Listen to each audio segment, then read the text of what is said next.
In an event that is widely acknowledged to have sparked the outbreak of World War I, Archduke Franz Ferdinand, nephew of Emperor Franz Josef and heir to the Austro-Hungarian Empire, was shot to death along with his wife by a Serbian nationalist in Sarajevo, Bosnia, on June 28, 1914. These assassinations were a spark to the start of World War I. Europe had been boiling for a few years already and was just waiting for a reason to start a war. His last words after being shot in the neck were to his wife, who was hit in the stomach by a stray second shot. They were, "Sophie. Sophie. Don't die. Live for our children." He was asked about his condition on the way to the hospital and kept saying, "It's nothing. It's nothing," over and over. Sophie died there in the car and he followed 10 minutes after arriving at the hospital. The great Prussian statesman Otto von Bismarck, the man most responsible for the unification of Germany in 1871, was quoted as saying at the end of his life that, "One day the great European war will come out of some damned foolish thing in the Balkans." It went as he predicted.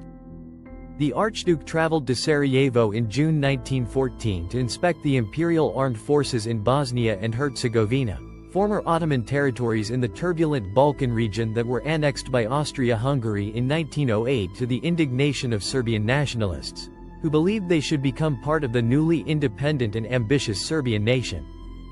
The date scheduled for his visit, June 28, coincided with the anniversary of the First Battle of Kosovo in 1389, in which medieval Serbia was defeated by the Turks. Despite the fact that Serbia did not truly lose its independence until the Second Battle of Kosovo in 1448, June 28 was a day of great significance to Serbian nationalists and one on which they could be expected to take exception to a demonstration of Austrian imperial strength in Bosnia. Photograph of the Archduke and his wife emerging from the Sarajevo town hall to board their car, a few minutes before the assassination. June 28 was also Franz Ferdinand's wedding anniversary.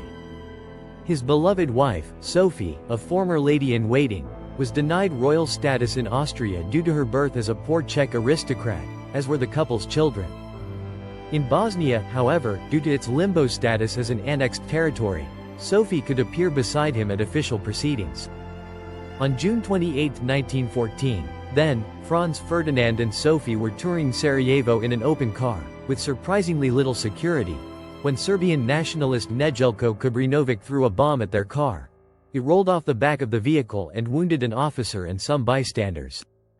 Later that day, on the way to visit the injured officer, the Archduke's procession took a wrong turn at the junction of Apple Quay and Franz Josef Strasse, where one of Kubrinovic's cohorts, 19-year-old Gavrilo Princip, happened to be loitering.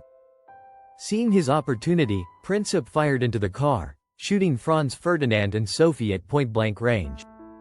Princip then turned the gun on himself but was prevented from shooting it by a bystander who threw himself upon the young assassin. Assassination illustrated in the Italian newspaper Domenica del Corriere, the 12th of July 1914 by Achille Beltrame. A mob of angry onlookers attacked Princip, who fought back and was subsequently wrestled away by the police. Meanwhile, Franz Ferdinand and Sophie lay fatally wounded in their limousine as they rushed to seek help. They both died within the hour. The assassination of Franz Ferdinand and Sophie set off a rapid chain of events.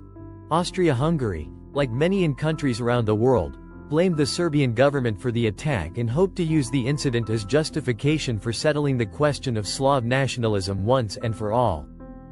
As Russia supported Serbia, an Austro-Hungarian declaration of war was delayed until its leaders received assurances from German leader Kaiser Wilhelm that Germany would support their cause in the event of a Russian intervention which would likely involve Russia's ally, France, and possibly Britain as well.